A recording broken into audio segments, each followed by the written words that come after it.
Okay तो hey guys, ये video मैं ट्रैवल करते वक्त बना रहा हूँ। I am travelling from Delhi to Kota right now and अभी रात के बज रहे हैं ऑलमोस्ट 1 AM एंड ये व्लॉग या फिर ये वीडियो बनाने का मोटिव है आप सबको ई कॉमर्स के बारे में बताना और मेरे 5 साल के ई कॉमर्स एक्सपीरियंस को शेयर करना, जो मुझे 2 साल 200+ अकाउंट्स हैंडल करने के बाद आए हैं। फिज़िकली मैंने लोगों की 0 to 1 करोड़ कंपनी बनाई है, वहाँ के बाद ये सारा एक्सपीरियंस आया है एंड ये सारा मैं अनफिल्टर्ड विदाउट एडिटिंग जस्ट थोड़े बार ट्रिम्स करूँगा जहाँ पे आपको बोरियत फील ना हो, छोटे ट्रिम्स। बाकी 1 टेक वीडियो पूरी रहने वाली है एंड पूरी जर्नी में शेयर करूँगा कि कैसे मैंने सब कुछ सीखा, आप उससे कैसे सीख सकते हो। जितनी भी चीज़ें ई कॉमर्स से रिलेटेड रहेंगी, जितने भी इम्पॉर्टेंट फैक्टर्स ई कॉमर्स से रिलेटेड रहेंगे, पूरा स्क्रैच से फुल एडवांस तक मैं आपको इस 10 से 12 मिनट की वीडियो में बताने वाला हूँ। लेकिन एक शर्त ये रहेगी, आपको ये पूरी देखनी पड़ेगी। ये पूरी देखने का यही मोटिव है कि आपको मैं चाहता हूँ सब चीज़ें समझ में आए। ई कॉमर्स में ऐसा एक भी फंडामेंटल नहीं हो जो मैं नहीं बता पाऊँगा। लगातार मैं 12 मिनट तक बोलने वाला हूँ इस वीडियो में, तो अगर मेरी मेहनत अच्छी लगे तो प्लीज़ चैनल को लाइक करना, चैनल को नहीं वीडियो को लाइक करना और चैनल को सब्सक्राइब करना, इतनी सी मेरी मदद कर देना। So let's start this. तो मैंने 2 साल के अपने जॉब के करियर में ये सीखा कितना ज़रूरी है क्लाइंट के साथ पर्सनल रिलेशनशिप बनाना, एक मार्केटेड रिलेशनशिप बनाना। तो यहाँ पर मैंने क्या किया था ना, जब मैंने 200 क्लाइंट्स प्लस को हैंडल किया था तो मैंने हर कैटेगरी को हैंडल कर रखा है। Smart TVs, smart watches, MDF wall decor जिसमें मैं आया हूँ, sublimation, saris, T shirts, cables, airbuds, projectors, solar panels, और आप किसका नाम लोगे, FMCG से रिलेटेड जिसका भी आप नाम लेना चाहते हो वो सब मैंने हैंडल कर रखा था। मुझे जो कैटेगरीज समझ में आई थी, सबसे पहले मैं वो कैटेगरीज बता देता हूँ कौन कौन सी कैटेगरीज मुझे समझ में आई थी और आप कर सकते हो। तो सबसे पहले ये थोड़ा इसको मैं वापस सही कर देता हूँ। तो द कैटेगरीज जो मुझे लगा था, सबसे पहले FMCGs में अगर आप जाना चाहते हो तो ये मैं बता दूँ आपको, आपके पास अच्छा खासा पैसा होना चाहिए इसमें स्पेंड करने के लिए, अदरवाइज इसमें मत घुसना। FMCG यानी वो प्रोडक्ट्स जो, FMCG का मतलब होता है फास्ट मूविंग कंज्यूमर गुड्स, और ये वो प्रोडक्ट्स होते हैं जो डेली यूज़ में आते हैं। खाने पीने के प्रोडक्ट्स हो सकते हैं, साबुन, shampoo, face washes, creams, sunscreens. अब खाने की बात आते हैं तो चावल, दही, पनीर, जितने भी खाने पीने के और कंज्यूमर गुड्स होते हैं, शैम्पू वगैरह, ये सब FMCGs में आते हैं। अब ये मैं क्यों मना करता हूँ आपको आने के लिए, सबसे पहले अमेज़ॉन को ही हम बेस मानते हैं। FMCGs को आप मीशो में नहीं सेल कर सकते, वो वहाँ पर FSI प्रॉपरली नहीं है, हर चीज़ कोई भी प्रॉपरली नहीं है और वो एक ना एक दिन आपको दिक्कत देके जाएगी। फ्लिपकार्ट, अमेज़ॉन हमारे पास बचा और वेबसाइट हमारे पास बचा। अब फ्लिपकार्ट और अमेज़ॉन के बारे में बता दूँ, एक एडवांटेज ज़रूर है कि ये नॉन रिटर्नेबल प्रोडक्ट्स होते हैं, पर डिसएडवांटेज क्या है, आप इसमें जब एड्स चलाते हैं और ये चीज़ कोई भी याद नहीं रखता, सब इसमें एंटर करने के बाद दुखी हो जाता है। Let me check the mic कि चालू है कि नहीं, वेरी गुड, वो चालू है। तो सब इसमें एंटर कर जाते हैं और फिर परेशान होते हैं। किस चीज़ से परेशान होते हैं कि उनको पता लगता है जब भी वो इस पर ऐड चलाने जाते हैं तो ऐड की कॉस्ट आती है पर क्लिक की 25 से लेके 50 रुपीज़, समटाइम्स 1000 रुपीज़। घी में जाओगे 2000 रुपये का एक प्रोडक्ट होता है, वहाँ पर 100 रुपीज़, समटाइम्स 1000 भी आती है। 1000 बहुत रेयरली आती है, आप उसको कम करके 200-300 पर क्लिक भी कर सकते हो, वो सिर्फ सजेस्ट करता है। बट स्टिल 100, 200, 300 1 क्लिक के वो सजेस्ट करता है, जिसको हम लोअर डाउन करके 300 का 100 कर सकते हैं। बट स्टिल 100 एक क्लिक के, आप बताइए वर्थ इट है? यानी आप समझिए कि आपने 1000 रुपये का ऐड बजट लगाया है एक प्रोडक्ट पे। अब 100 रुपये के हिसाब से क्लिक पे आपने 1000 के प्रोजेक्ट पे सिर्फ 10 क्लिक ही लेके आ पाए हो। तो क्या आपको लगता है 10 क्लिक्स में वो पर्सन आपका जो प्रोडक्ट है वो ख़रीद लेगा? नहीं भाई, वो नहीं खरीदेगा। लेट मी सी कि चालू है कि नहीं। ठीक है, सॉरी, मैं बस ये चेक कर रहा था कि मेरी वीडियो चालू है कि नहीं, मेरी मेहनत ना बर्बाद हो जाए सिर्फ इसी के लिए। ठीक है, तो FMCG इसीलिए थोड़ा सा डरावना आता है। तो अगर आपका ऑलरेडी FMCG का बिजनेस है, आप ऑलरेडी एक होलसेल शॉप ओन करते हो या मैन्युफैक्चरिंग ओन करते हो, तो आपको ये डेफिनेटली करना चाहिए, क्योंकि इसमें रिकरिंग कस्टमर्स और रिकरिंग ऑडियंस जो है वो आने वाली है। और यहाँ पे आपको नॉन रिटर्नेबल मिलता है, मार्जिन्स कम होते हैं क्योंकि कॉम्पिटिटर्स बहुत सारे हैं, टाटा है, फॉर्च्यून है और बहुत सारे कॉम्पिटिटर्स FMCGs में आ चुके हैं। तो थोड़ा सा कम है, और FMCG है तो फसाई और लाइसेंसिंग, ये सब आपको बहुत सारे चीज़ों में फंसना पड़ेगा, उधर भी पैसा खर्च करना पड़ेगा, सनस्क्रीन वगैरह तो लैब टेस्ट होने पड़ेंगे, और ये बहुत सारी चीज़ें हैं। तो इसका ध्यान रखना है। FMCG में घुसना है तो बहुत अच्छी कैटेगरी है, लेकिन तभी घुसना जब आपके पास बहुत अच्छा पैसा हो, जब आप ऑलरेडी इसमें काम कर चुके हों।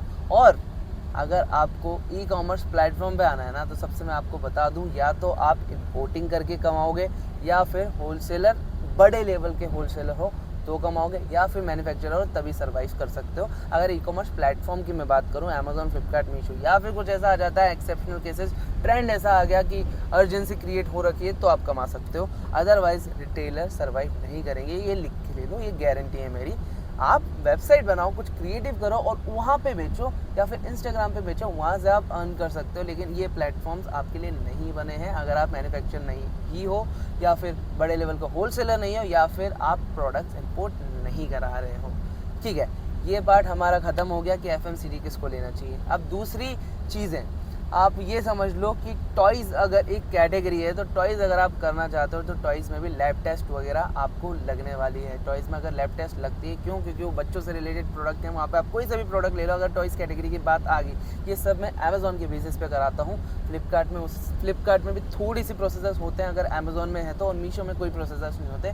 मीशो में आप कुछ भी बेच सकते हो, भले एक एक्सपायरी डेट का प्रोडक्ट भी क्यों ना हो। तो मैं मीशो को साइड में हटा के बात करता हूँ। मीशो में आपको 5-7 रुपये ये मार्जिन देखने को मिलता है क्वांटिटी गेम, जो मुझे पर्सनली भी खुद को पसंद नहीं है, बट हम मैन्युफैक्चर हैं तो हमें कभी कभार झेलना पड़ता है। बात आ रही है यहाँ पे टॉयज़ की, तो टॉयज़ में आपको लैब टेस्ट कराना पड़ता है, तो उसके पैसे बहुत ज़्यादा लगते हैं, तो उसका ध्यान रखना पड़ेगा। बाकी टॉयज़ में बहुत ज़्यादा मार्जिन है, लेकिन यहाँ पे भी सेम बात आ गई, कौन जीतेगा? मैन्युफैक्चरर्स, इंपोर्टर्स और बड़े लेवल के होलसेलर्स।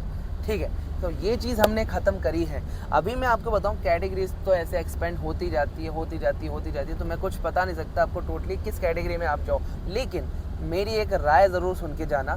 सबसे पहले एक कैटेगरी को मास्टर कर लो। अगर आप बिल्कुल स्क्रैच से कर रहे हो ना, तो पूरी रिसर्च करो कौन सी कैटेगरी आपके लिए अच्छी है। अमेज़ॉन में किस पे कमीशन सबसे ज़्यादा है, कितने प्रोडक्ट्स की रेंज पे कमीशंस नहीं है। फॉर एग्जांपल 1000 से नीचे के प्रोडक्ट्स पे कोई भी कमीशन नहीं है अभी व्हाट वी से इज अमेज़ॉन में। लेकिन आपको देखना है, अगर 1000 से ऊपर का प्रोडक्ट भी आपके लिए बेनिफिशियल है तो उस पर कमीशंस है, तो आपको देख के चलना है कि मेरे को कौन सा प्रोडक्ट सेल करना है अमेज़ॉन पे, फ्लिपकार्ट में, मीशो पे, और कौन सा नहीं करना। तो ये कैटेगरी आपको डिसाइड करनी पड़ेगी अपने हिसाब से। ये फ्लैश मुझे बहुत चुभ रही है, 12 मिनट तक मैं कैसे बोलूँगा मुझे खुद को समझ में नहीं आ रहा है, बट मैं बोल के रहूँगा, बता के रहूँगा आपको। तो ये सब डिसाइड आपको करना है। अब यहाँ पे आप कैसे करोगे? थोड़ा सा एक्सपीरियंस लेना प्रोडक्ट्स का। अगर आप थोड़ा सा स्पेंड करने को तैयार हो तो छोटी छोटी मैन्युफैक्चरिंग पे जाना। अगर मैन्युफैक्चरर से मिल सकते हो तो थोड़ा थोड़ा उनसे ले लो, उनसे प्रोडक्ट लेके वो सेल करो। लेकिन विजन ये रखना, अगर आपको ई कॉमर्स प्लेटफॉर्म पे सेल करना है तो आपको बड़े लेवल का होलसेलर बनना पड़ेगा, आपको मैन्युफैक्चरिंग एक ना एक बार डालनी पड़ेगी, या फिर आपको इम्पोर्ट करना ही पड़ेगा। उससे पहले आप लॉस में ही जाते रहोगे। और एक और चीज़ सुन लो, अगर आप अमेज़ॉन की बात कर रहा हूँ मैं, अगर आप अमेज़ॉन पे सेल कर रहे हो तो उसकी साइकिल कैसी है वो समझना मेरी बात को। अगर बहुत समरी में सब कुछ बताऊंगा, लेकिन सब कुछ बताऊंगा। अगर अमेज़ॉन में आपकी सेल्स आ रही है, यानी सेल्स स्पाइक कर रही है डे बाय डे, तो आपका पे आउट बिल्कुल नहीं आएगा, आपको बहुत कम आएगा, या आएगा ही नहीं। ग्राफ ऐसे जाएगा, आप समझ लो। अगर आपकी सेल्स स्पाइक करी तो आपका जो है सेटलमेंट ऐसे आएगा। अगर आपकी सेल्स नीचे गिरती जा रही है तो आपका जो सेटलमेंट आएगा, बैंक अकाउंट में पेमेंट आएगा, वो ऐसे आएगा, यानी बढ़ते हुए आएगा। अगर आपकी इनकम अगर आपकी सेल्स स्टेबल है तो आपको स्टेबल पे आउट आता रहेगा। और यही चीज़ आपको करनी है। यही चीज़ के साथ साथ आपको इतने से बढ़ते रहना है, क्योंकि आप ये समझो आपको पेमेंट भी रिसीव करना है, तो वो भी एक बहुत बड़ी चीज़ है। तो ये चीज़ हमने समझ ली। अभी मैं आपको बताता हूँ कि अमेज़ॉन पे, फ्लिपकार्ट पे, मीशो पे अकाउंट बनाना कैसे है, कि क्या क्या चीज़ें रिक्वायरमेंट होगी। मैं एक बार फिर से चेक करूँगा क्योंकि बंद ना हो जाए। ठीक है, ये चालू है, मैं इसको वापस लगा देता हूँ। ये चालू है, मुझे थोड़ा सा ऐसे देखना ही पड़ेगा, बार बार देखते रहना पड़ेगा। तो ठीक है, हम कहाँ पर थे? हम अमेज़ॉन पे अकाउंट क्रिएट कैसे करेंगे, फ्लिपकार्ट पे कैसे करेंगे, मीशो पे कैसे करेंगे। तो सिंपल सी बात है, आपको एक GST नंबर की रिक्वायरमेंट होगी। अब GST नंबर कैसे बनेगा? GST नंबर बनवाने के लिए आपको एक रेंट एग्रीमेंट चाहिएगा, कमर्शियल रेंट एग्रीमेंट, जहाँ पर आप रह रहे हो। अगर आपका खुद का घर है तो आपको रजिस्ट्री पेपर्स भी चलेंगे, ये चीज़ याद रखना। एक दिक्कत आती है GST बनवाने में, अगर आप रेंट एग्रीमेंट के बेसिस पे ले रहे हो तो वो जो बिजली का है, मतलब जिसका भी बिजली के नाम पे है, उनके साइन होने चाहिए, वो मैच होना चाहिए, तो ही आपका काम बनेगा। यानी बिजली पे भी उनका नाम होना चाहिए और जिनसे रेंट एग्रीमेंट लिखवा रहे हो उन पे भी वही नाम होना चाहिए, तब जाके आपका उसके बेसिस पे व्हाट वी से इज़ रेंट एग्रीमेंट वैलिड रहेगा जीएसटी के लिए। और अगर आपका खुद का है तो खुद के पे खुद का नाम होना चाहिए। अगर आपका खुद का ऐसा है कि पापा के नाम पे है और आप कैसे दिखाओगे अपने पे, तो पापा से एक रेंट एग्रीमेंट, पापा के नाम का एक रेंट एग्रीमेंट बना लेना कि पापा ने मुझे ये जगह दी है या मम्मी ने मुझे जगह दी है और इसके बेसिस पे मैं रेंट एग्रीमेंट है, तो उनके नाम का बिजली का बिल आ गया, उनके नाम का रेंट एग्रीमेंट आ गया, अब वो आपको जगह दे रहे हैं और आप अपना बिजनेस चालू कर सकते हैं। आपको जीएसटी मिल जाएगा, जीएसटी हमेशा रेगुलर में ही रहेगा आपका। अब जब आपने जीएसटी ले लिया है, जीएसटी लेने के बाद आपको क्या और रिक्वायरमेंट है, आपको एक करंट अकाउंट की ज़रूरत है। सेविंग से भी कर सकते हो, लेकिन अगर आप करंट अकाउंट जल्दी बना सकते हो तो वो बना के कर लो, झंझट खत्म हो जाएगी। ठीक है, जितना हम स्पेसिफिकली चलते रहेंगे, अच्छे से ऑर्गेनाइज करते चलते रहेंगे, तो दिक्कत कभी नहीं आएगी। ट्रेडमार्क, बिजनेस को सीरियसली लोगे तभी मैं बताऊंगा कि ट्रेडमार्क भी ज़रूरी है और ट्रेडमार्क आपको करवा लेना है in the start of business. लोग कहते हैं नहीं धीरे धीरे कर लेंगे, नहीं, बिजनेस को तुम अगर फर्स्ट प्रायोरिटी पे लेके चल रहे हो तो ये शुरू में ही करा लो। आगे 9 महीने का ट्रेडमार्क तुम लेके जाओगे तो तुम्हारा प्रोडक्ट अगर अच्छा चल गया तो तुम्हें बाद में बहुत ज़्यादा दिक्कत होने वाली है। 9,000 रुपये तुम खर्च कर लो बिजनेस में, ट्रेडमार्क बहुत इंपॉर्टेंट है। और इसीलिए बोल रहा हूँ कैटेगरी डिसाइड करना बहुत इंपॉर्टेंट है। जो तुमने कैटेगरी डिसाइड करी उसी की कैटेगरी पे तुम्हारा ट्रेडमार्क बनेगा। तो तुम बाद में सोचो कि मैं कैटेगरी स्विच कर रहा हूँ तो उसका भी ट्रेडमार्क बनेगा, तो वो अलग खर्चा है। इसलिए कैटेगरी हमेशा सही ही डिसाइड करना, ठीक है। तो तुम्हें एक ट्रेडमार्क बनाना होगा, कंपलसरी नहीं है बट बनवा लो तो बहुत अच्छी बात है। ट्रेडमार्क बन गया, तुम्हारा जीएसटी बन गया, तुम्हारा एक मोबाइल नंबर रहेगा, करंट अकाउंट भी ज़रूरी नहीं है लेकिन बनवा लो, सेविंग से भी हो जाएगा, लेकिन करंट में करना, प्रायोरिटी दो बिजनेस को, तो तुम्हारा जो है अच्छा काम चलेगा। बिजनेस को तुम प्रायोरिटी दोगे, बिजनेस तुम्हें प्रायोरिटी देगा। ये चीज़ें होने के बाद, न्यू मोबाइल नंबर होने के बाद, ईमेल आईडी भी न्यू बना लो बिजनेस से रिलेटेड ही, और इससे आप अमेजोन में अकाउंट खोल लो, इससे ही आप फ्लिपकार्ट में अकाउंट खोल लो, इससे ही मीशो में अकाउंट खोल लो। दो मीशो और फ्लिपकार्ट में आपको कैंसिल चेक की ज़रूरत पड़ सकती है, वही करंट सेविंग किसी की भी। तो ये सब चीज़ें आपने कर ली तो आपका अकाउंट ओपन हो जाएगा। अकाउंट ओपन होते ही मैं आपको बताता हूँ, अमेज़ॉन में ना अगर आपके पास ट्रेडमार्क है तो ब्रांड रजिस्ट्री करना। ब्रांड रजिस्ट्री करोगे तो आपकी सारी चीज़ें अनलॉक हो जाएगी, आप सारे टाइप्स के एड्स चला सकते हो अपने पोर्टल पे। इसके अलावा आप A+ कंटेंट डाल सकते हो, इसके अलावा आप वीडियोस डाल सकते हो, और इन सब चीज़ों का फ़ायदा उठाना है आपको।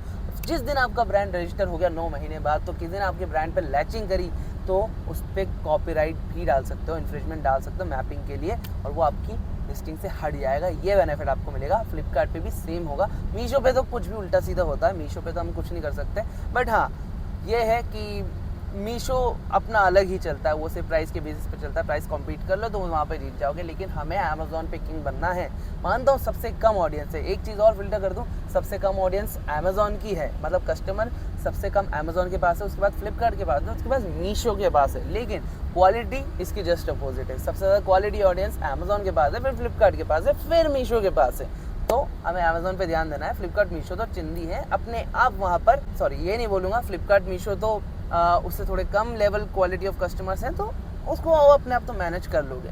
तो ये थी कि क्या क्या डॉक्यूमेंट्स आपको लगेंगे। अब मैं बता दूं कितनी मिनिमम लिस्टिंग्स आपको रिक्वायरमेंट रहेगी। देखो अमेजोन रिकमेंड करता है 40 SKU करो।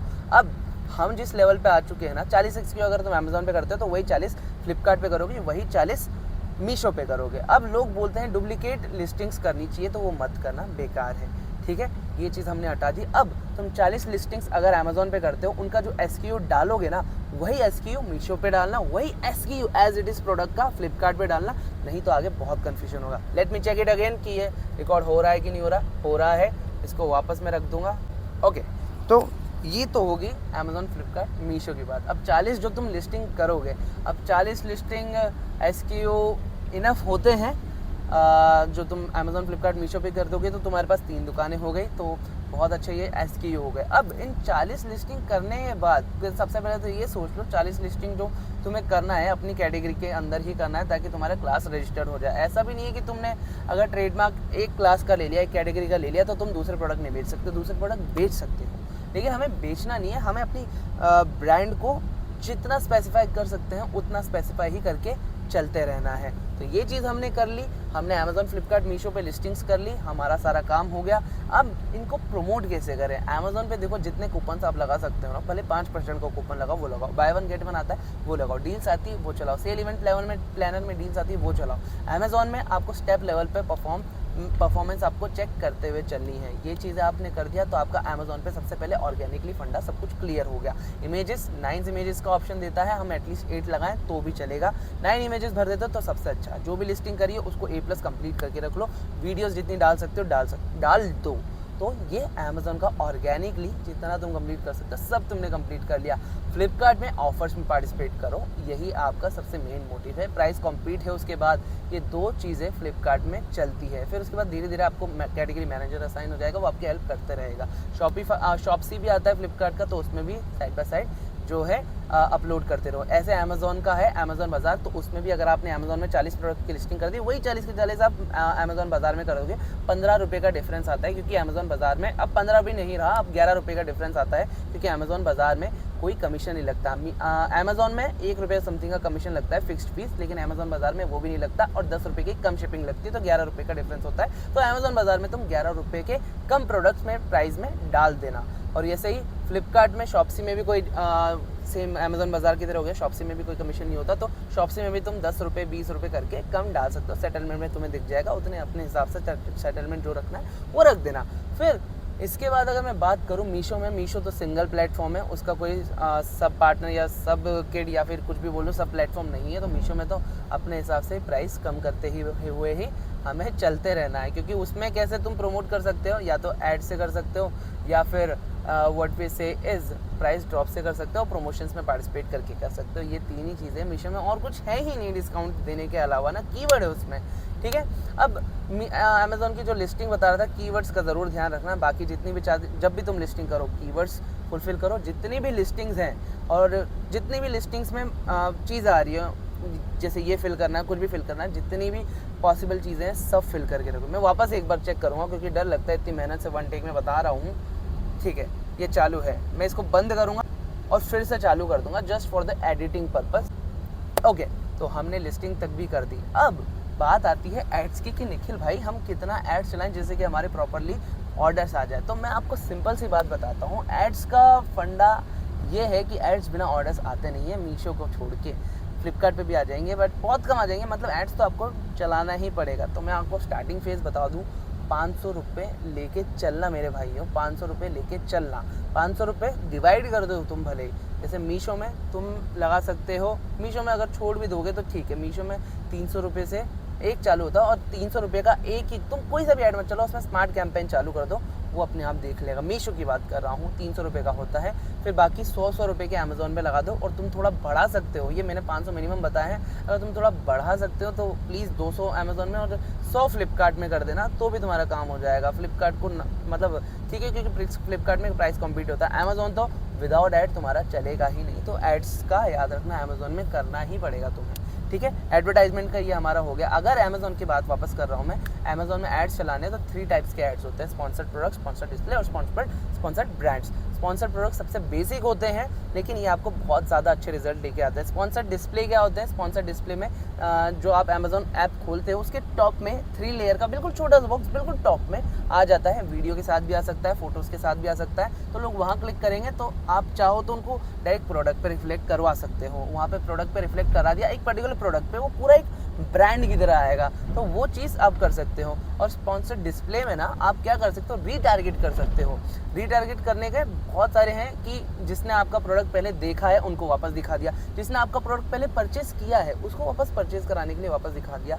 इस तरह से चीज़ें आप कर सकते हो। और उसमें एक और आता है, इंटरेस्ट बेस्ड ऑडियंस भी आती है। आप जैसे मेटा में टारगेटिंग करते हो कि जिसका ये इंटरेस्ट है उसको दिखाओ, जिसका ये डेमोग्राफिक है वो दिखाओ, तो वो सब चीज़ें भी आप कर सकते हो। तो ये भी आपके लिए एक बेनिफिट हो सकता है अगर आपने ट्रेडमार्क ले रखा होगा तो। इस तरह से आपको एड्स सीखने पड़ेंगे। फ्लिपकार्ट में भी एड्स आ चुके हैं, लेकिन ये आपको देखने पड़ेंगे अब, क्योंकि मेरे हिसाब से फ्लिपकार्ट में तो नॉर्मल एड्स चला दो वो भी अच्छा है, और फ्लिपकार्ट में आप बहुत अच्छा करने लगे तो वाले एड्स चला दो तो भी आपका काम हो जाएगा। बाकी मीशो में एड्स का एक ही पर्सपेक्टिव रखना जो मैंने बताया आपको, ऑटो कैंपेन्स, उससे आपका अच्छा चल जाएगा। ठीक है, ये हो गई पूरी एड्स की बातें, एड्स का बजट और एड्स का सब कुछ मैंने यहाँ पे कंप्लीट कर दिया। ब्रीफ ही बताऊंगा क्योंकि मुझे पूरा कवर करना है। अब एड्स आपका हो गया। अब मान लो आपकी फर्स्ट सेल आ गई, तो आपको क्या करना है, आपको सब प्रोडक्ट्स की इन्वेंट्री अपने हिसाब से रखनी है, सब प्रोडक्ट्स में इक्वली इन्वेंट्री रखनी है और सबके आप मान लो 20-20 प्रोडक्ट्स आपके होने चाहिए। अगर आप 40 SKU पे वर्क कर रहे हो तो आपने 20-20 प्रोडक्ट्स रख लिए। अब आपको फर्स्ट ऑर्डर रिसीव हुआ तो उसे पैक कैसे करना है, अमेज़ॉन का सुन लो 1:45 से पहले आपको स्केड्यूल करने हैं। फ्लिपकार्ट का सुन लो 2 टाइम मिलते हैं आपको, 12 से पहले या 2 से पहले, तो आप एक स्केड्यूल कर लेना, आपको जो भी चाहिए उसमें डिसाइड कर लेना। आप 2 से पहले कर लेना क्योंकि फ्लिपकार्ट अमेज़ॉन का जो है 1:45 से हो रहा है, तो फ्लिपकार्ट का भी आप 2 के आसपास कर लो। और मीशो का सेट रहता है 11 बजे से पहले आपको सारे ऑर्डर स्केड्यूल करने पड़ते हैं। तो ये तीनों के टाइमिंग्स हो गए। अब स्केड्यूल कर दिया, ऑर्डर्स पैक कैसे करना है, जो भी आपका प्रोडक्ट है, ज़रूरी नहीं है अमेज़ॉन की पैकेजिंग करो, ज़रूरी नहीं है मीशो की पैकेजिंग करो, ज़रूरी नहीं है फ्लिपकार्ट की पैकेजिंग करो, कोई दिक्कत नहीं है। ये सिर्फ FBA में होता है, FBF में होता है और मीशो के वेयर हाउस में होता है, जो कि हम अभी नहीं हट रहे। अमेज़ॉन का वेयर हाउस करते हो तो बहुत अच्छी बात है। अगर आप न्यू लॉन्च हो रहे हो तो 3 महीने का फ्री मिलता है, वो ज़रूर लेना, ये मेरा रिकमेंडेशन है पर्सनली। ठीक है, फ्लिपकार्ट का अगर आप अच्छे लेवल पे जाते हो तो लेना, वरना कोई ज़रूरत नहीं। मीशो का हटा दो, मत लेना। तो ये हो गई हमारी नॉर्मल बात। हम बात कर रहे थे पैकेज कैसे करना है। आपको प्रोडक्ट रिसीव हुआ, प्रोडक्ट रिसीव होते ही आपको स्केड्यूल कर देना है। स्केड्यूल करने के बाद उसको पैक कैसे करना है, नॉर्मल आपका जो प्रोडक्ट है उसको पॉलीथीन में पैक किया। अगर आपका प्रोडक्ट आपको लगता है फ्रेजाइल नहीं है, टूटेगा नहीं, तो उसको कुरियर बैग में, ट्रांसपेरेंट नहीं जो होते हैं जिनमें अंदर बाहर का नहीं दिखता, वो वाला लगा, उस वाले में पैक करना है। अगर आपको लगता है फ्रेजाइल होंगे, टूट सकते हैं, मुड़ सकते हैं, टूट सकते हैं कैसे भी, तो उनको बॉक्सेस में पैक करना है पॉलीथीन लगाने के बाद। फिर उसके ऊपर एक DT रोल आता है, DT लेबल होता है, थर्मल लेबल, वो चिपकाना है, पैक करके देना है और वो हैंड ओवर कर देना है अपने कुरियर बॉय को। सेम ऐसा आपको फ्लिपकार्ट में करना है, सेम ऐसा आपको मीशो में करना है। तो पैकेजिंग हमने यहाँ पे कर दी। अब पैकेजिंग करने के बाद रिटर्न्स, मेन पार्ट आ गया रिटर्न्स, क्योंकि रिटर्न्स आपका सारा पैसा खा जाता है। अब यहाँ पे 2 टाइप्स के रिटर्न होते हैं, courier return and customer return. और तीसरा होता है कैंसिलेशंस, जो कभी भी हो जाता है। कैंसिलेशन इज़ लाइक कि कभी भी इन द सेंस कैंसिलेशन होता है जब हमारे वेयर हाउस से हमने अपने डिलीवरी या कुरियर पार्टनर को हैंडओवर नहीं किया है वो प्रोडक्ट, तो वो होता है कैंसिलेशंस में। अब कुरियर रिटर्न और कस्टमर रिटर्न की बात करूँ, कैंसिलेशन पे भी कोई चार्ज नहीं लगता। कुरियर रिटर्न्स की बात करूँगा। अब कुरियर रिटर्न्स कब होता है, जब हमने हैंडओवर कर दिया हमारे हाथ से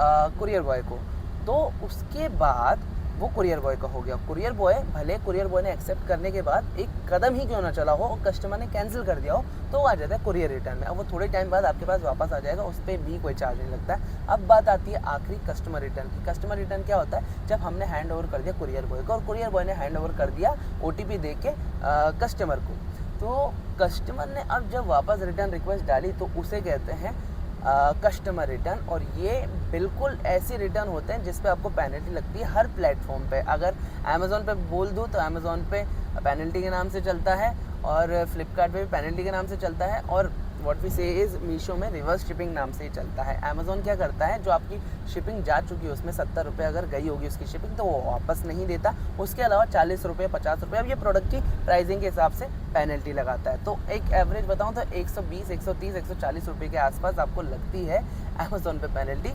सेम यही फ्लिपकार्ट में लगती है। और मीशो का ऐसा सीन है, 500 ग्राम के अंदर वाले को 155 रुपीज़ की पेनल्टी लगाता है। अब ये बढ़ गया है चार्ट रिसेंटली, तो एक बार आप वापस इसको चेक कर लेना। अब लगभग 15, 17 रुपये, 20 रुपये सब में बढ़ता गया है। मीशो की बात कर रहा हूँ पेनल्टी, तो वो चेक कर लेना और इसके हिसाब से आपको मार्जिन भी डिसाइड करना है। अब एक और पार्ट में आपको बता रहा हूँ कि मार्जिन्स कैसे सेट करने हैं हमें ई-कॉमर्स में। हमें मार्जिन अमेज़ॉन में कैसे सेट करने हैं, फ्लिपकार्ट में कैसे सेट करने हैं और मीशो में कैसे सेट करने हैं। ये मान के चलो आपका अमेज़ॉन में ऑलमोस्ट 15% मार्जिन बचना चाहिए, एड्स कट करके, सारी रिटर्न्स कट करके, जितने भी प्रोडक्ट की कॉस्टिंग है वो कट के और अदर एक्सपेंसेस कट करके आपको 15% बचना चाहिए। लेबर एक्सपेंस नहीं इंक्लूड कर रहा, लेकिन इसमें 15% बचना ही चाहिए आपका। फ्लिपकार्ट की बात करो तो इसमें भी 15%, मीशो की बात करो तो मीशो में थोड़ा सा कम बचता है, उसमें 10% मान के चलो 10%, लेकिन तब भी 10% तो बचना ही चाहिए। सबसे ख़राब प्राइसिंग, एक बात मेरी सुन लो, सबसे ख़राब प्राइसिंग लोग करते हैं फ्लिपकार्ट और मीशो में। अमेज़ॉन में आप फिर भी कर लोगे, क्योंकि अमेज़ॉन में कोई भी कस्टमर, मतलब कोई भी सेलर अमेज़ॉन पे गंदी प्राइसिंग पे नहीं सेल कर रहा है। बहुत एक्सेप्शनल इक्का दुक्की केसेस होंगे तो उनको देखे देख कोई भी नया सेलर आता है तो वो भी गंदी प्राइसिंग पे सेट नहीं करता जिनमें उनका नुकसान हो। लेकिन फ्लिपकार्ट में क्या है, हर किसी ने बेकार प्राइसिंग पे सेट कर रखी है। क्योंकि फ्लिपकार्ट क्या करता है ना, मैं आपको अंदर की बात बताता हूँ। फ्लिपकार्ट क्या करता है, अगर आपने फॉर एग्जांपल डिस्काउंट दिया, फ्लिपकार्ट के प्रोग्राम्स होते हैं, अगर आपने 50% डिस्काउंट दिया तो उसका 25% का जितना भी अमाउंट होएगा वो फ्लिपकार्ट बेयर करेगा और 25% का डिस्काउंट वो सेलर बेयर करेगा। यानी सेलर ने 50% का डिस्काउंट दिया लेकिन उसको सिर्फ 25% का बेयर करना पड़ा, समझे। तो इस वजह से अब वो बड़े सेलर्स के लिए बात है। अगर आप छोटे सेलर हो तो आप इस चीज़ को नहीं समझ रहे हो और आप इसमें घुस जाते हो और आप कम प्राइसिंग पे सेल कर। मेरा मोटिव है कि हर सेलर प्रॉफिट कमाए, ये चीज़ें मैं यहाँ पे पूरी जेन्युइन बात कर रहा हूँ दोस्तों। तो आप मेरी बात को समझो, आप अपने प्रॉफिट के हिसाब से चलना, दूसरों की देखा देखी पे मत आना। यही बात करता हूँ मैं मीशो में लोग 100 रुपये में प्रोडक्ट बेच रहे हैं इंक्लूडिंग शिपिंग। अब शिपिंग का बहुत बड़ा लफड़ा है मीशो में, कभी 2 रुपये भी लग जाती है, कभी 4, 5, 20, 50 कुछ भी लग जाती है, तो 70 रुपये तक शिपिंग लग जाती है। इसके अलावा भी लगती है 200, 250, लेकिन उतने में लिस्ट नहीं करता, आजकल सब समझने लग गए हैं। तो 70 रुपये की नॉर्मल शिपिंग तो लगती ही है। अब 2-3 रुपये की शिपिंग लगती है, ये मत सोचना यार इतने कम में कैसे बेच रहा है वो है। अब मीशो दिखाता है अपने पेज पे तो एरिया वाइज भी दिखाता है, समटाइम्स प्रमोशन लग गए तो वो शिपिंग खुद ही 2-3 रुपये कर देता है। बहुत सारी ट्रिक्स है, बहुत सारे ग्लिचेस है मीशो में, बट आप देखा देखी में उस पर भी मत उतरना। आपको सिर्फ अपनी मीशो प्राइसिंग देखनी है। मीशो प्राइसिंग क्या है, मीशो प्राइसिंग आपका अगर 70 रुपये है ना, तो मैं बताऊं आप 5 रुपये उसमें प्रीपेड डिस्काउंट दोगे, 13 रुपये उसमें व्हाट वी से इज़, सबसे पहले 5 रुपये प्रीपेड डिस्काउंट भी नहीं दोगे। सबसे पहले अगर 70 रुपये प्राइसिंग कर रखी है आपने तो सबसे पहले 10 रुपये तो प्रमोशन के लग जाएंगे, 10% प्रमोशन के लग जाएंगे और ऊपर से आप एक्स्ट्रा प्रमोशन करते हैं तो 2% और लग जाएंगे, यानी 10-12% प्रमोशन के लग जाएंगे। जिससे हम बोलते हैं 70 में से 10 रुपये तो आपके प्रमोशन के कट गए, 60 रुपये बचे। 60 रुपये में से आपने 5 रुपये का प्रीपेड डिस्काउंट दे दिया, कितने बचे, 55 रुपये। अब 55 रुपये में से 13 रुपये आपके क्या कटेंगे, रिटर्न परसेंटेज के, क्योंकि रिटर्न आते हैं तो हमने सब पर्टिकुलर प्रोडक्ट पे एक पर्टिकुलर प्राइस डिसाइड कर ली। तो हमारे 55 रुपये पे लगभग 13 रुपये और रिटर्न परसेंटेज पे कट गए, तो 52 और 42 रुपीज़ आपके पास बच गया। 42 रुपीज़ में आपको रिजर्व निकालना है, यानी मीशो थोड़ा थोड़ा अमाउंट रिजर्व रखता है और धीरे धीरे से देता है। 42 2 रुपये मान लेते हैं तो 40 रुपीज़ हमारे पास बच गया। 40 रुपीज़ में आपको प्रोडक्ट की कॉस्ट निकालनी है। अब प्रोडक्ट की कॉस्ट क्या है, प्रोडक्ट की कॉस्ट फॉर एग्जांपल 30 रुपये हो गई, तो 40 में से 30 निकाला, 10 रुपये बच गए। अब इसमें से लेबर कॉस्ट वो सब निकालोगे तो वो सब निकालना है, फिर उसके बाद आपका इक्का 2 रुपये प्रोडक्ट का प्रॉफिट बच जाएगा। अब ये प्रोडक्ट की प्राइस के ऊपर है भाई, 30 रुपये का नहीं 20 रुपये प्राइस होगा तो 20 रुपये आपके पास बचे। 40 में से 20 रुपये का प्रोडक्ट हुआ तो 20 रुपये आपके पास बचे। अब 10 रुपये आपने रेंट लेबर को देती है तो 10 रुपये आपके पास बचे, 10 रुपये आपका प्रॉफिट है। अब ये प्रोडक्ट के ऊपर थोड़ा सा कर लेना, लेकिन आप इस चीज़ को समझो, मैंने 70 रुपये की प्राइसिंग रखी है। अब 70 रुपये की प्राइसिंग रखने के बाद मेरे पास 10 रुपये बचे हैं, प्रोडक्ट अगर 20 रुपये का है तो आप इस चीज़ को समझो, मीशो में सिर्फ क्वांटिटी गेम ही चलता है दोस्तों। अगर क्वांटिटी गेम खेलना है तो बहुत डर्टी खेलना पड़ेगा, बहुत डार्क खेलना पड़ेगा, तो वो मत करना अगर आप न्यू सेलर हो तो, ठीक है। ये सब चीज़ें मार्जिन्स का हो गया, मार्जिन्स का भी पूरा काम ख़त्म हो गया। अब इसके अलावा तो है कि आपको डीपली मोटिवेटेड रहना पड़ेगा, क्योंकि यहाँ पर पूरा ई कॉमर्स का कच्चा चिट्टा ख़त्म हो जाता है। अगर इसके अलावा अगर आपको कोई भी डाउट्स है तो कमेंट सेक्शन खुला है, वहाँ पर हर चीज़ बताइए। ये वीडियो पूरी रॉ थी, नॉन एडिटेड थी, जो मुझे बिल्कुल सही लगा वो मैंने सब कुछ आपको बता दिया खुल्लम खुल्ला। तो अगर आपको कोई डाउट्स है तो कमेंट सेक्शन में बिल्कुल बताना। और बाकी आखिरी चीज़ ये है कि मोटिवेटेड रहो, आपको साइड हसल की तरह ई कॉमर्स को नहीं करना है, अदरवाइज आप इसमें सक्सेसफुल नहीं हो पाओगे, ये मेरी गारंटी है। आपको इसको प्रॉपर टाइम देना पड़ेगा, प्रॉपर हर चीज़ आपको करनी पड़ेगी, तभी आप इसमें सक्सेसफुल हो पाओगे। मैंने भी बहुत टाइम दिया, 5 साल तक इसमें घिसा हूँ, 3 साल खुद की ब्रांड में, 2 साल मैंने लोगों के ब्रांड में, तब जाके मुझे समझ में आया कि क्या चीज़ है। साथ ही साथ अब आप कंटेंट पे वर्क कर सकते हो, अपने प्रोडक्ट, अपना फेस मत दिखाओ, अपने प्रोडक्ट का दिखाओ तो और भी अच्छा होगा। एक और चीज़, इनको 3 वेज में लेके चलो। आप तीनों प्लेटफॉर्म पे सेल करो, ठीक है, ऑफलाइन भी सेल कर सकते हो, बहुत अच्छा हो जाएगा, और कंटेंट के थ्रू सेल करो तो बहुत अच्छा। ये 3 चीज़ों का मिक्सचर कर लो, आप कभी भी फेल नहीं होगे, ये मेरी गारंटी है, ठीक है। तो आई थिंक आपको सब कुछ समझ में आ गया होगा। आप बस एक चीज़ याद रखो, मोटिवेटेड रहो और काम करते रहो, ई कॉमर्स बिजनेस पे वर्क करते रहो। और कहीं भी दिक्कत आती है तो मैं बैठा हूँ, कमेंट सेक्शन में कुछ भी दिक्कत हो तो पूछ लो, मैं वीडियो बना दूंगा। इसके अलावा डिस्क्रिप्शन में जाके चेक कर लो, मे भी आपको कुछ इंपॉर्टेंट चीज़ें मिल जाए। तो आई होप आपको ये वीडियो अच्छी लगी होगी, इन्फॉर्मेटिव लगी होगी। मैंने ये वीडियो रात की 1 बजे बनाना स्टार्ट की थी और 20 मिनट से बनाना, तो बहुत लंबी वीडियो हो गई है, बट आई होप आपको वीडियो अच्छी लगी होगी, इन्फॉर्मेटिव लगी होगी। अगर आपको वीडियो अच्छी लगी तो वीडियो को लाइक करके चैनल को सब्सक्राइब कर लेना। मैं मिलता हूँ आपको नेक्स्ट वीडियो में, तब तक के लिए बाय बाय।